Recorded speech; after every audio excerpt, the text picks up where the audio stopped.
내가 무슨 말을 더하리요? 기드온, 바락, 삼손, 입다, 다윗 및 사무엘과 선지자들의 일을 말하려면 내게 시간이 부족하리로다. 그들은 믿음으로 나라들을 이기기도 하며 의를 행하기도 하며 약속을 받기도 하며 사자들의 입을 막기도 하며 불의 세력을 멸하기도 하며 칼날을 피하기도 하며 연약한 가운데서 강하게 되기도 하며 전쟁에 용감하게 되어 이방 사람들의 진을 물리치기도 하며 여자들은 자기의 죽은 자들을 부활로 받아들이기도 하며 또 어떤 이들은 더 좋은 부활을 얻고자 하여 심한 고문을 받되 구차히 풀려나기를 원하지 아니하였으며 또 어떤 이들은 조롱과 채찍질뿐 아니라 결박과 옥에 갇히는 시련도 받았으며 돌로 치는 것과 톱으로 켜는 것과 시험과 칼로 죽임을 당하고 양과 염소의 가죽을 입고 유리하여 궁핍과 환난과 학대를 받았으니 이런 사람은 세상이 감당하지 못하느니라. 그들이 광야와 산과 동굴과 토굴에 유리하였느니라. 이 사람들은 다 믿음으로 말미암아 증거를 받았으나 약속된 것을 받지 못하였으니 이는 하나님이 우리를 위하여 더 좋은 것을 예비하셨은즉 우리가 아니면 그들로 온전함을 이루지 못하게 하려 하심이라.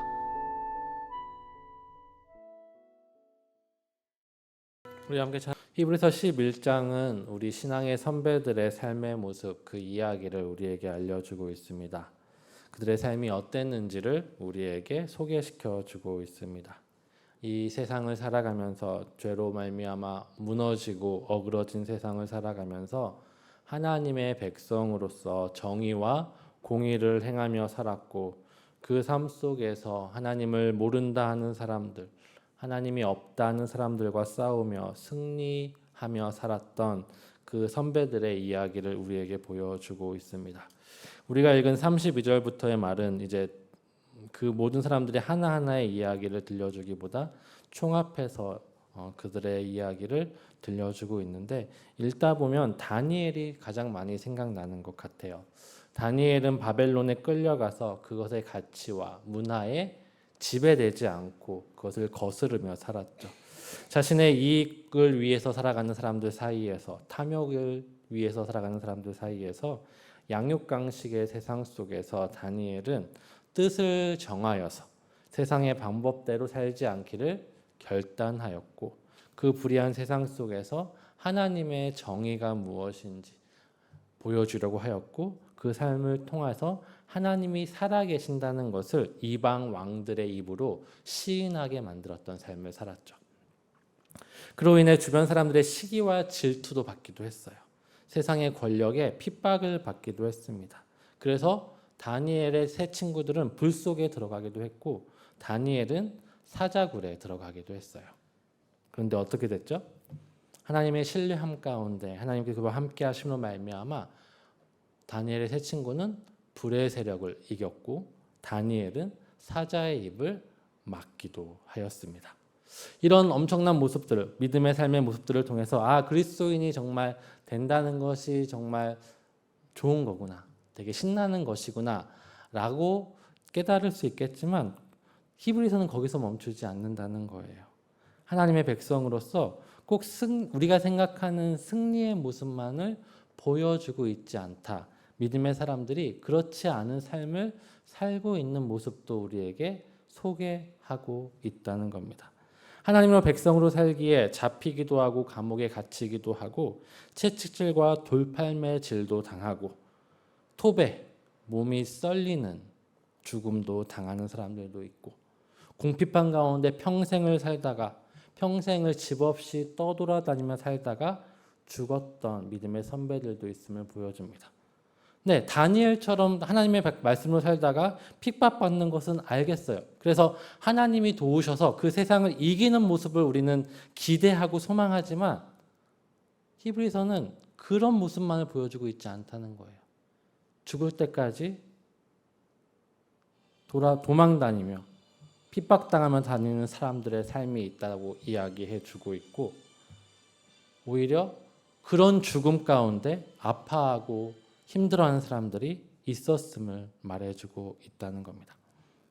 그리스도인들, 특히 믿음의 사람들은 하나님께서 지켜주시기 때문에 다니엘과 같이 승리하고 세상을 이기고 무언가 신나는 삶의 모습을 보여줄 수 있을 것이라고 기대하지만 히브리서는 정반대의 사람들의 삶의 모습이 있다는 것을 우리에게 말해주고 있어요. 그리스도인으로 사는 것이 절대 멋지지도 않고 어떻게 보면 되게 처량하고 비참하게 보이는 그리스도인의 삶의 모습이 있다는 것을 우리에게 알려주고 있다는 거죠. 왜 히브리서는 이런 이야기를 알려주고 있을까? 여러분이 믿음의 삶을 살면 하나님께서 함께 하셔서 모든 고난과 핍박 속에서도 구원해 주실 것이고 그 절망적인 상황 가운데서 살려주실 것이다 라는 말함을 통해서 그리스도인들에게 힘을 주는 것이 아니라 그렇지 않은 삶도 있다는 것을 통해서 히브리서는 무엇을 우리에게 알려주려고 하는 것일까요? 이런 이야기를 통해서 히브리서는 믿음의 사람들, 즉 그리스도인들의 삶의 본질이 무엇인지를 우리에게 알게 해주고 있다고 생각합니다. 세상이 말하는, 우리가 흔히 말하는 성공, 행복, 평안한 삶을 사는 것이 꼭 그리스도인의 삶이 아니고 그것이 정말 기쁨의 삶이 아니며 하나님 나라의 삶이 아니라는 것을 알려주려는 것이죠. 믿음의 삶이라는 것은 세상의 가치가 아니라 우리가 흔히 알고 있는 그런 가치, 더 좋은 것을 우리가 흔히 인식하고 있는 더 좋은 삶에 대한 가치가 아니라 더 좋은 삶에 대한 가치가 다르다는 거죠. 더 좋은 삶, 행복한 삶, 기쁨의 삶이라는 그 의미가 우리가 알고 있는 것과 그리스도인이 누려야 하는 것이 다르다는 것을 히브리서 기자는 알려주고 싶은 것 같아요. 그리스도인은 이 세상을 살아가는 가운데 하나님이 없다는 세상을 살기 때문에 그 속에서 하나님이 살아계시고 우리는 하나님의 살아계심을 믿으며 살아가기에 다툼과 분쟁과 갈등 가운데 살아갑니다. 그래서 예수님이 이런 말씀하셨어요. 나는 평안을 위해 오지 않았다. 나는 검을 주기 위해 왔다. 싸우게 하기 위해 왔다라고 말씀하셔요. 부모가 자식과 형제와 형제가 다투게 한다는 거예요. 왜 그럴까? 서로 다른 가치로 살아가기 때문이죠. 부모는 자식에게 네가 판검사, 사자 돌림되는 좋은 직업을 가져서 성공하길 바라지만 그리스도인 자녀는 그것이 중요한 게 아닙니다.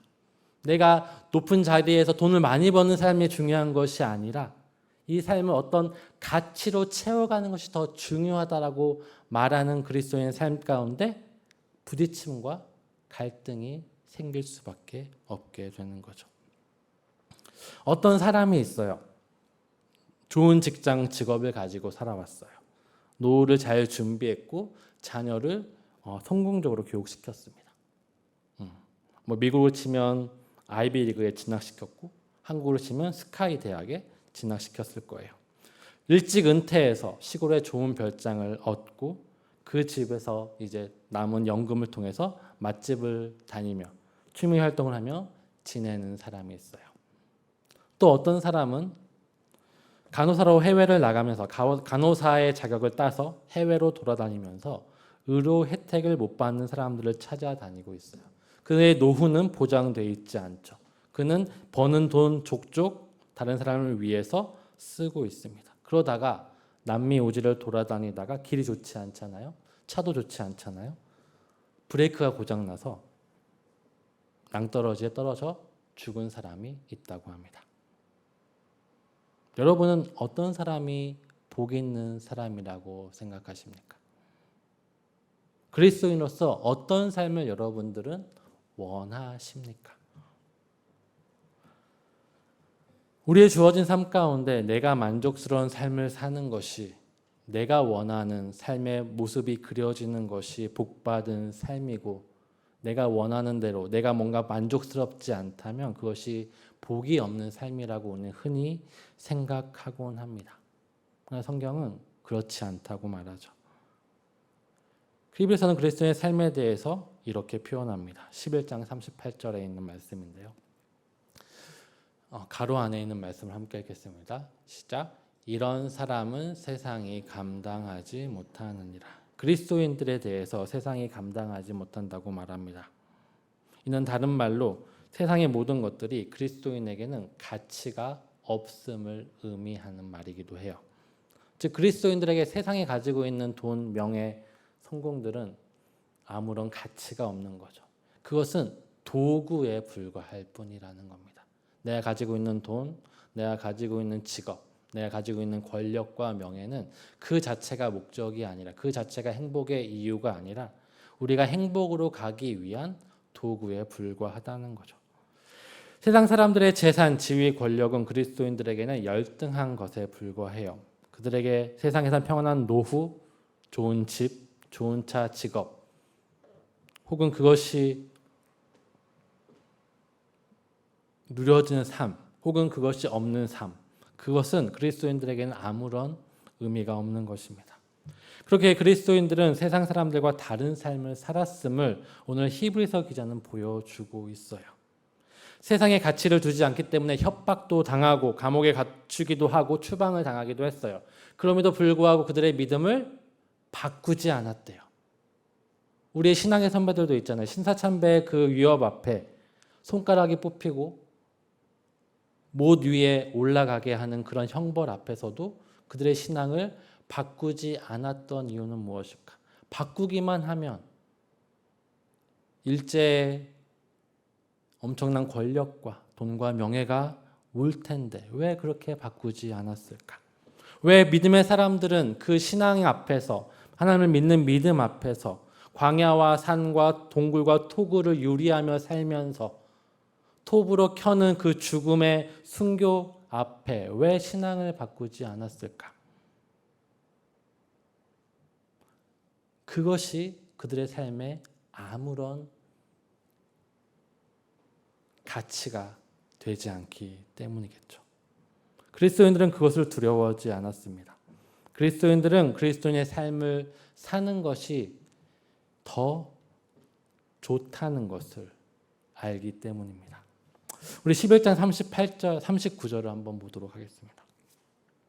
이 사람들은 다 믿음으로 말미암아 증거를 받았으나 약속된 것을 받지 못하였으니.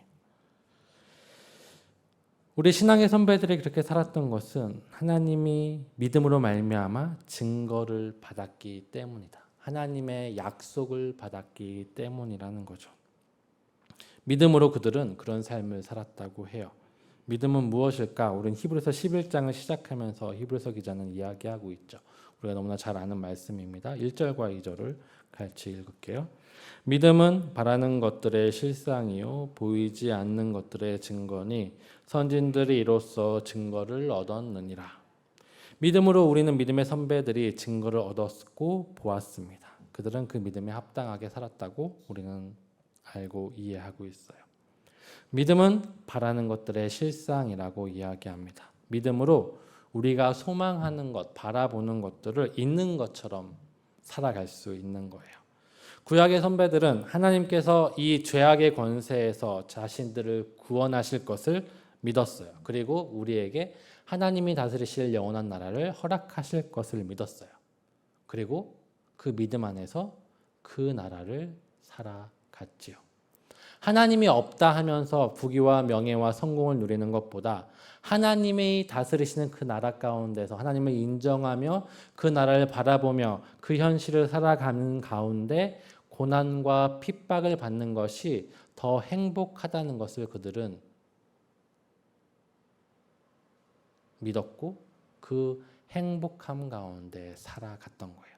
억지로 고난받은 것이 아니라 내가 지금 핍박당하면, 내가 지금 핍박 가운데 배교하면, 하나님을 배신하면 내가 천국에 못 가기 때문에 억지로 고난당하고 순교를 당한 것이 아니라 하나님께서 나에게 하나님 나라를 주실 것을 약속하셨기 때문에 반드시 그 나라가 이루어질 것을 확신하기 때문에 내가 지금 살아가는 것도 하나님의 다스리심과 통치 가운데 있는 것을 믿으며 하나님과 함께 동행하며 살았고 그 삶 자체가 너무나 기쁘기 때문에 그것으로 말미암아 성공하고 많은 것을 부귀와 영화를 누린다 하더라도 교만하지 않고 그 가운데 핍박과 고난과 아픔 가운데 있다 할지라도 절망한 것이 아니라 지금 나와 함께 하시는 하나님을 바라보며 믿음 가운데 하나님 나라를 그리스도인의 그 삶을 기쁘게 살았다는 것이 선배들의 모습이라는 거죠.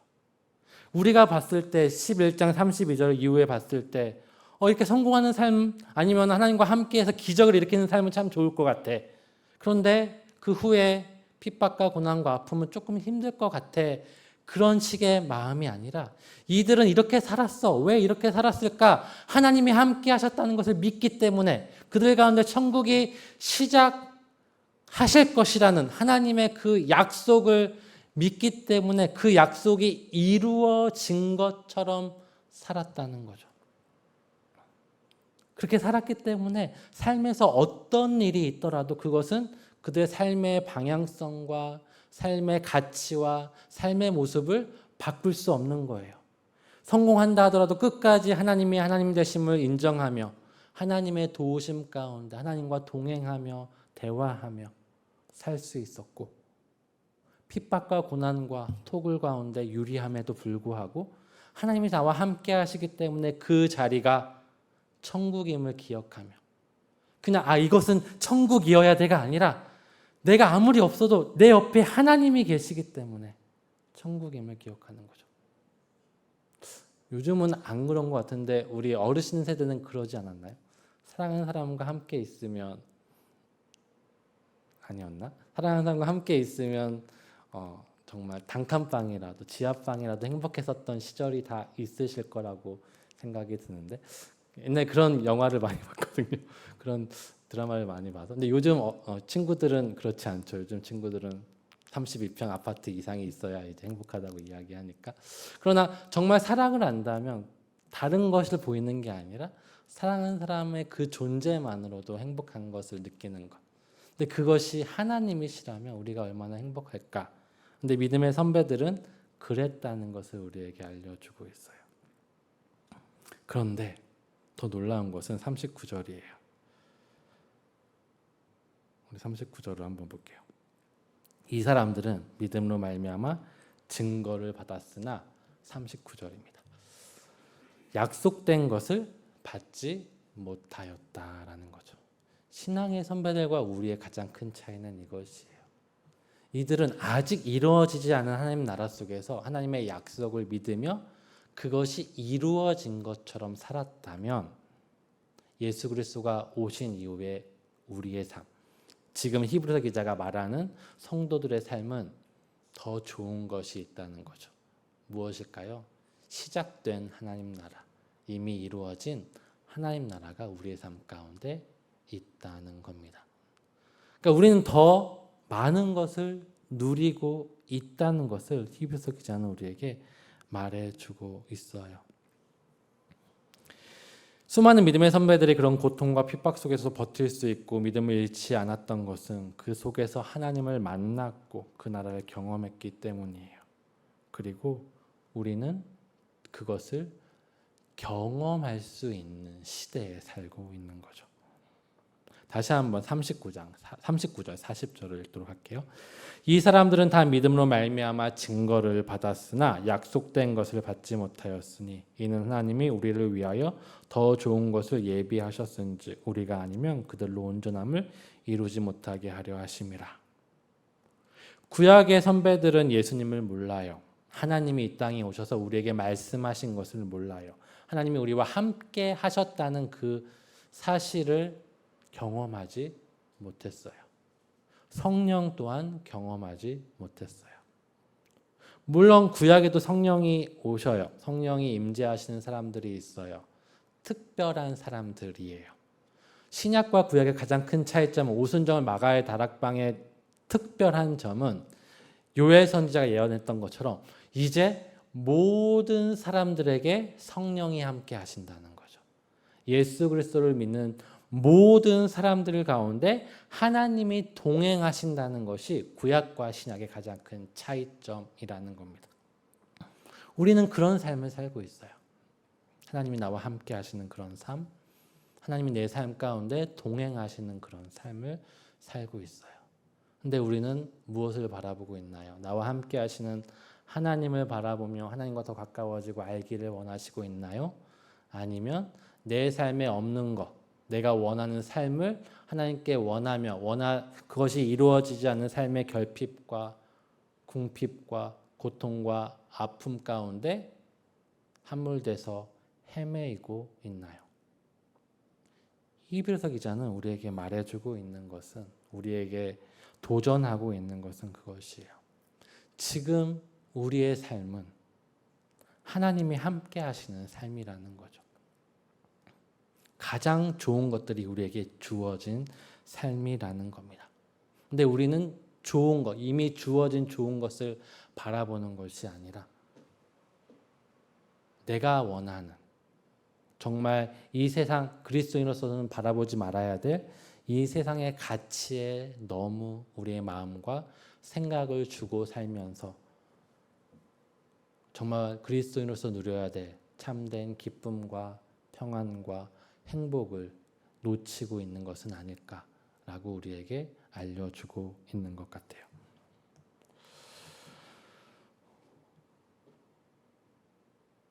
그리스도인의 삶은 하나님과 함께 동행하는 삶이에요.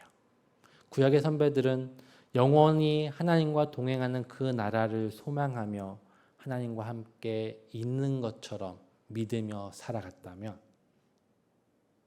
우리들은 살아계신 하나님, 이 땅에 오신 하나님, 우리에게 내주하시는 성령님과 함께 진짜로 동행하며 사는 삶이라는 거죠.